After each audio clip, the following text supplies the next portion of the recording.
Hi, I'm Kitty. I'm 24 years old. I'm English, but I have been living in Argentina for 12 years now, since I was 12. And I'm a painter, and I have a small independent art gallery here in Mendoza, which is the province in which I live in Argentina. Um, well, basically, the reason that I advocate for the Zeitgeist movement is that I just feel that it makes sense. Um, I've always sort of intuitively felt that there was something wrong with the political system, and I don't know, with most institutions in society, but namely the political system, because I always felt sort of passionate about issues of political issues, but never really felt attracted to the prospect of being a political activist. Although I have this sort of intuition and these vague feelings, it wasn't until I saw this Zeitgeist movement that it really sort of, I just felt that it expressed, it gave me the words that I couldn't really find. Um, and I felt this sort of um, rejection of the political system in a more obvious way than of the economic system, which I have to admit I always embraced as a sort of dogma. It never really fully dawned on me that there could be an alternative to this economic, as you refer to, sort of market monetary system. Although I do live in a third world country and constantly witness and feel the pressure that the monetary system has and how difficult and stressful it makes life. I think that everyone really essentially feels this sort of pressure and this pink elephant in the room, which is sort of causing a frenzied state of mind in the population. But most people don't really want to admit this, and they certainly don't want to sort of have to stop and stare at this huge sort of felt but unnoticed animal in the room, because it's too much. It's too much effort, mental effort, and it's definitely too much time in this society where we feel that time is money. Uh, so, I mean, yeah.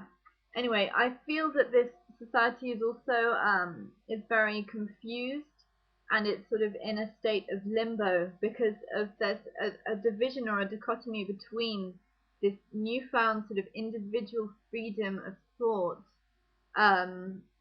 It's amazing that nowadays, me, for example, I can film this video in my house and upload it to the internet where it can be seen by all these people, and I can essentially just say whatever I want. I mean, that is amazing. As an artist, I can't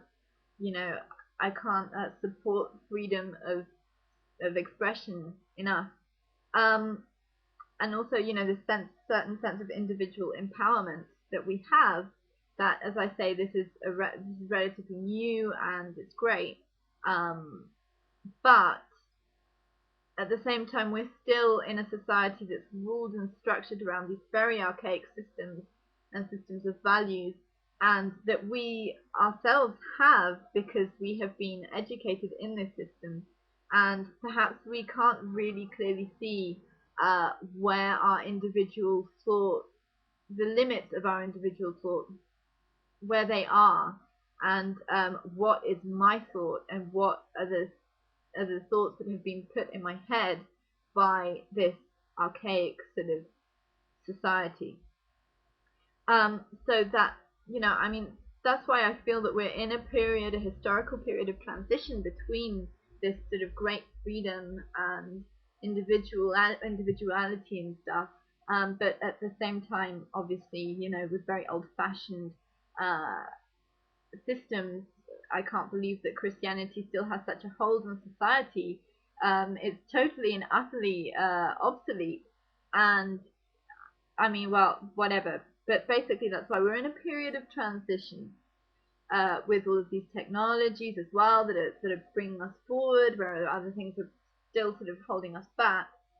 That's natural. I don't think there's anything particularly wrong in this, as I say, in this transition period. But after seeing the movie, I think, or the 3 movies in this one long marathon on Sunday that I had on my computer, where I couldn't stop watching, one comes to realize that this change has to be accelerated. We have to take hold of it and not sort of just live out the natural flow and see where it takes us, but really have this radical change, because our current way of life is very dangerous to us and is ultimately destructive and might essentially end up by killing us, or at least our grandchildren, which obviously as a species we shouldn't want. Um, anyway, but I can't help feeling, this is the last thing I wanted to say, and I don't mean to be negative, I can't help feeling that, you know, I'm slightly utopist when I dream about a better future, and however well planned and logical and practical the Venus Project sounds, I feel that it's a matter of faith in humankind to be able to bring about such a huge change. I mean, I myself am a bit daunted at the prospect of having to radically change my personal views in my future projects. It's like becoming a child again, virtually, and assimilating all of these new things, you know, out with the old, in with the new, and seeing up to which point it will just change my whole sort of line of thought and everything. I can imagine, you know, I'm 24, but I can imagine someone of 50 or 40 that's like going to be really difficult. Sorry.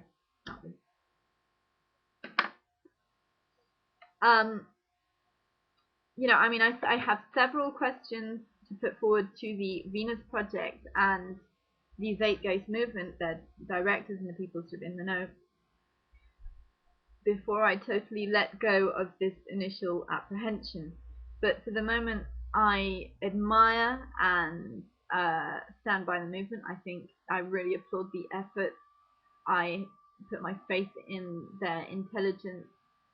I like the word faith, even though it's very sort of Christian and old-fashioned.